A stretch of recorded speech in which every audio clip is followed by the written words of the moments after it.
Hello, Atanu প্রকান বলছি। শুরু হয়ে গিয়েছে আমাদের দীপাবলি বা দিওয়ালি সেলিব্রেশন। আলোয় আলোয় ভরে উঠেছে আমাদের রাস্তাঘাট।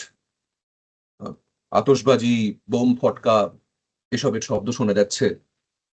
আগামী দুদিন আমাদের ভারতবাসী আ এই উৎসবের আনন্দে মেতে থাকবে। এই উৎসব তো আলোর উৎসব। আলো মানেই হলো আশার প্রতীক। অন্ধকার সরিয়ে সামনে এগোনোটা এবং এই উৎসব অন্ধকার পেরিয়ে আলোর বিজয় বা অন্ধকারের উপর থেকে আলোর বিজয়। মন্দের ওপর ভালোর বিজয় বা বলা যেতে পারে যে অজ্ঞানতার উপরে জ্ঞানের বিজয়। আমরা যদি একটু ধর্মীয় ব্যাখ্যার দিকে যাই তাহলে দেখব যে হিন্দু ধর্ম অনুযায়ী ঠিক এই দিনেই শ্রী রামচন্দ্র ১৪ বছর নির্বাসনের পরে অযোধ্যা নগরীতে ফেরেন এবং নিজের পরম প্রিয় রাজাকে সামনে পেয়ে বা ফিরে পেয়ে অযোধ্যাবাসীরা এই দিন ঘিয়ের প্রদীপ জ্বেলে সারা শহরকে আলোকিত করেছিলেন। এবং সেখান থেকেই মূলত এই উৎসবের সূত্রপাত। আবার জৈন মতে ঠিক এই দিনেই জৈন ধর্মগুরু মহাবীর মোক্ষ বা নির্বাণ লাভ করেছিলেন এবং তাই জৈনরা এই দিনটিকে খুব গুরুত্বপূর্ণ হিসেবে সেলিব্রেট করেন। আবার শিখদের ক্ষেত্রে ষষ্ঠ গুরু হরগোবিন্দ এবং তাঁর ৫২ জন রাজপুত্র ঠিক এই দিন মুক্তি পেয়েছিলেন এবং তাই শিখদের কাছেও এই দিনটি খুব গুরুত্বপূর্ণ এবং তারাও উদযাপন করেন। আবার আমাদের বাংলার ক্ষেত্রে কিন্তু এই দিনটি কালীপুজো হিসেবে ভীষণ গুরুত্বপূর্ণ। কালীপুজোর আমরা দেখতে পাই যে মধ্যযুগের শেষের দিকে কালীপুজো সূত্রপাত হচ্ছে আমরা প্রমাণ পাই। ১৭শ শতাব্দীতে মঙ্গল কাব্যে এবং অষ্টাদশ শতাব্দীতে নদিয়ার রাজা কৃষ্ণচন্দ্রের পৃষ্ঠপোষকতায় কালীপুজোর প্রমাণ আমরা পাচ্ছি এবং বলা যায় যে খুব জনপ্রিয়তা লাভ করে এই কৃষ্ণচন্দ্রের পৃষ্ঠপোষকতায়। তবে তখন কালী মূর্তি কিছু ছিল না, বরং আ তামার পটে কালীর যন্ত্র এঁকে পুজো করা হতো। নবদ্বীপের এক প্রখ্যাত তান্ত্রিক কৃষ্ণানন্দ আগমবাগীশ প্রথম কালীর প্রতিমা পুজো প্রচলন করেন বলে জানতে পারা যায়। আবার আলোর উৎসব কিন্তু শুধু ভারতবর্ষেই পালন করা হয় তা নয়। আগামী কয়েক মাস ধরে অন্তত ৩-৪ মাস ধরে কিন্তু এই পৃথিবীর নানা জায়গায় আলোর উৎসব পালন করা হবে। নানা সংস্কৃতিতে। এই যেমন ধরুন জিউসদের ক্ষেত্রে বা ইহুদিদের ক্ষেত্রে এই নভেম্বর-ডিসেম্বরেই পালন করা হবে হ্যানুক্কাহ বলে একটা উৎসব।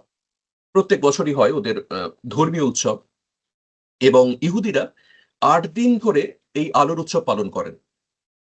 ইহুদিদের ধর্মীয় বিশ্বাস মতে তাদের একটি মন্দিরে আ তাদের একটি প্রদীপ জ্বালানোর জন্য যে তেল ছিল সেটি ১ দিন জ্বালানোর জন্য যথেষ্ট ছিল।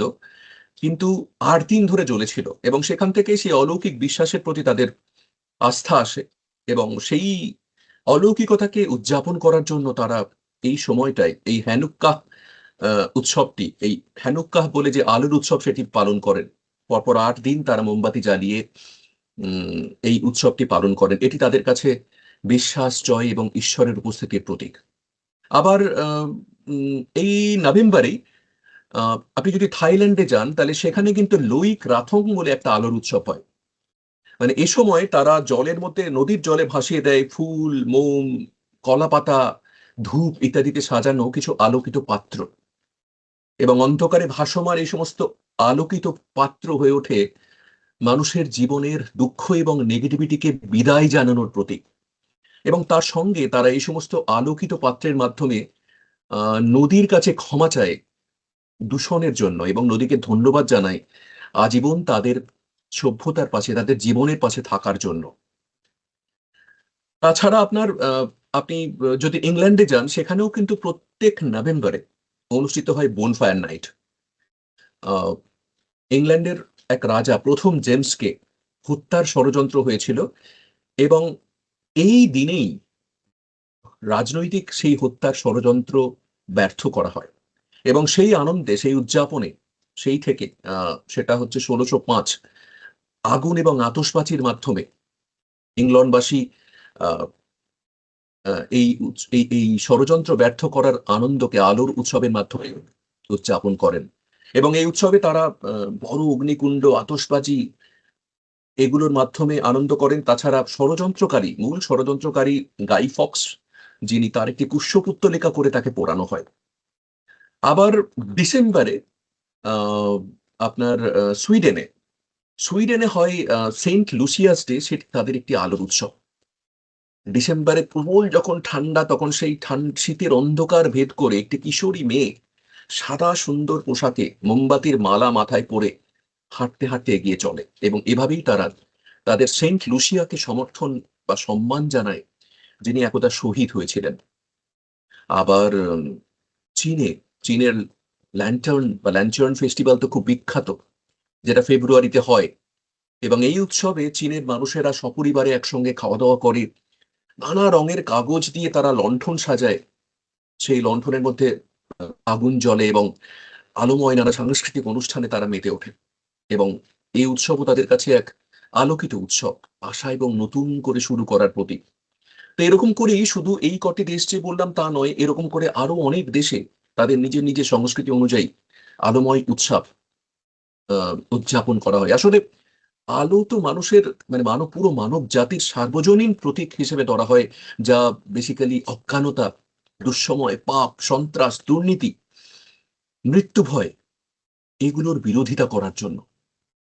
পৃথিবীর প্রতিটি সভ্যতাতেই, প্রতিটি সংস্কৃতিতেই আলো মানে হলো জ্ঞান, আলো মানে হলো ভালো সময়ে, আলো মানে হলো ন্যায়, সত্য, নতুন করে শুরু করা, আশা। এবং যেমন ধরুন, আপনি হিন্দু ধর্মে আত্মা মানে হলো জ্যোতি, আলোকের প্রতীক। আবার দেখুন, খ্রিস্ট ধর্মে যিশু হলেন লাইট অফ দ্য ওয়ার্ল্ড। আবার ইসলামীয় নূর মানে হলো পবিত্র আলোর প্রতীক। এবং আলো নিয়ে যেই, আলো, আলোকিত নানা উৎসবে আলো নিয়ে যে এই উচ্ছ্বাস, তাদের শুধুমাত্র ধর্মে আছে তা নয়, বিজ্ঞানেও আছে।